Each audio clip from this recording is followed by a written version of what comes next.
Shri Renuka sugar देश भर में शुगर का कारोबार करने वाली फैली हुई शायद कुछ ही लिमिटेड कंपनियों में से ये है कि जहां उत्तर प्रदेश में भी इनका बिजनेस है। महाराष्ट्र और कर्नाटक तीनों ही राज्यों में अच्छी खासी प्रेजेंस से कंपनी की 8 शुगर मिल्स का संचालन करती है। कुल मिलाकर जो क्षमता है क्रशिंग की 46,000 टीसीडी और शुगर की क्षमता 1.7 एमटीपीए की है। 33% मार्केट शेयर रखती है कंपनी। पैकेज शुगर सेगमेंट में मधुर शुगर के नाम से ब्रांड है।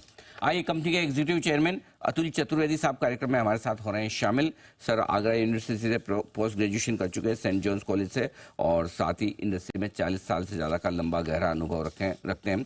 चतुर्वेदी साहब बहुत बहुत स्वागत है सर, नमस्कार, धन्यवाद हमें समय देने के लिए। सबसे पहले शुरुआत करना चाहता हूं अंतर्राष्ट्रीय बाजारों में चीनी के दामों से, जो हम सुन रहे हैं लगातार कि रॉ शुगर के दाम बड़े तेजी से बढ़ रहे हैं। क्या वजह आप समझते हैं सर, और इनमें आगे किस तरह का ट्रेंड रह सकता है ग्लोबल मार्केट्स में चीनी के दामों को लेकर? देखिए, बहुत ज्यादा रॉ शुगर के प्राइसेस काफी गिर गए थे, तो वो थोड़ा बहुत मैं समझता हूँ प्रॉफिट टेकिंग आई है, पर कोई बहुत ज्यादा कहीं भाग जाए बाजार ऐसा लगता नहीं है। 21-20.5 का लेवल सेंट का जाने के बाद वापस वो 20 का लेवल आ गया है।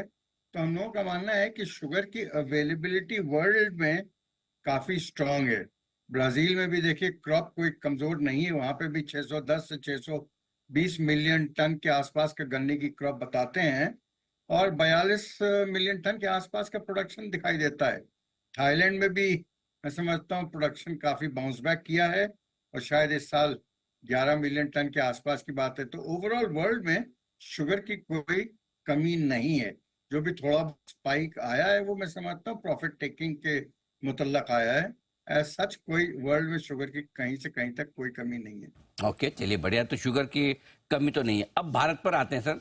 शुगर की मांग और साथ ही शुगर के दाम, इन दोनों पर सर आउटलुक बताएं आप। देखिए, पहले मैं दाम के ऊपर बताऊंगा।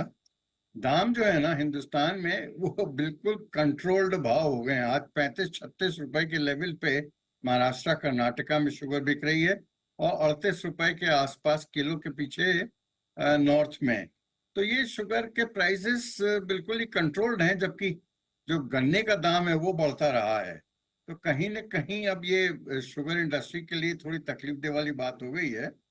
और जहां तक डिमांड का सवाल है, मैं समझता हूँ डिमांड कोई बहुत ज्यादा तेज नहीं है, नॉर्मल डिमांड चल रही है। अगर हिंदुस्तान के कंजम्पशन की बात करें तो हम लोगों का मानना है कि हिंदुस्तान का कंजम्पशन टोटल करीबन 28.5 मिलियन टन के आसपास है, और 500,000 मिलियन टन हिंदुस्तान से थोड़ा स्मगलिंग वाले रूट से नेपाल और बांग्लादेश चला गया है।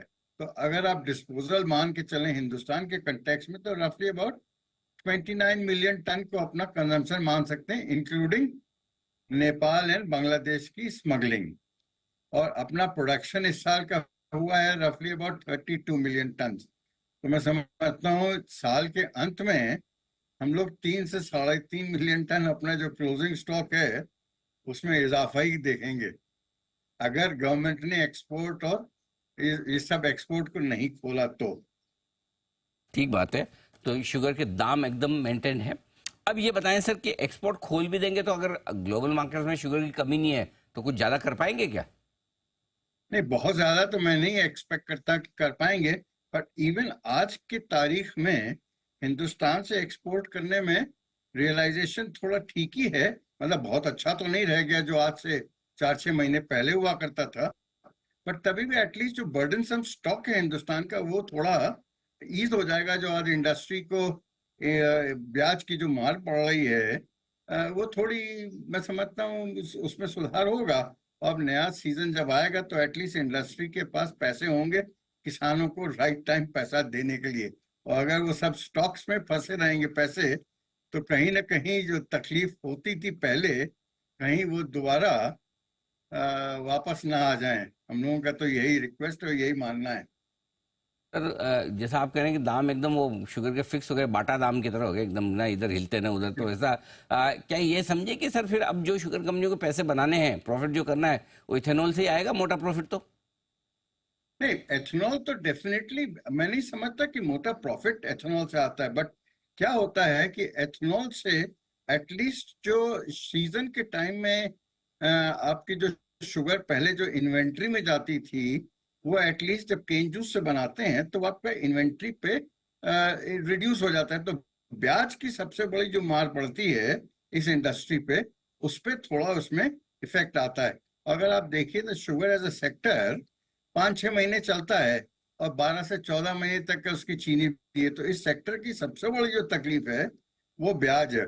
मुझे तो कभी कभी ऐसा लगता है कि शायद हम लोग बैंकों के लिए काम करते हैं, पर जो ये था क्या नाम एथेनॉल का प्ले, इसने बहुत गेम चेंजिंग इफेक्ट दिया था इंडस्ट्री को। और क्यों गवर्नमेंट ने बंद कर दिया, मैं समझता हूँ कहीं ना कहीं उसमें कोई चूक हुई उनकी पॉलिसी लेवल पे। नहीं, ठीक बात है सर। तो चलिए, तो ये आपके लिए पूरा शुगर सेक्टर का आउटलुक। बहुत बहुत धन्यवाद चतुर्वेदी साहब, आपने समय दिया और विस्तार से हिंदुस्तान में भी और पूरी दुनिया भर में भी शुगर के आउटलुक के बारे में और आगे डिमांड सप्लाई और भाव के बारे में आपने हमारे दर्शकों को डायरेक्शन दिया। Thank you so much sir, बहुत बहुत धन्यवाद। 24,300 पर निफ्टी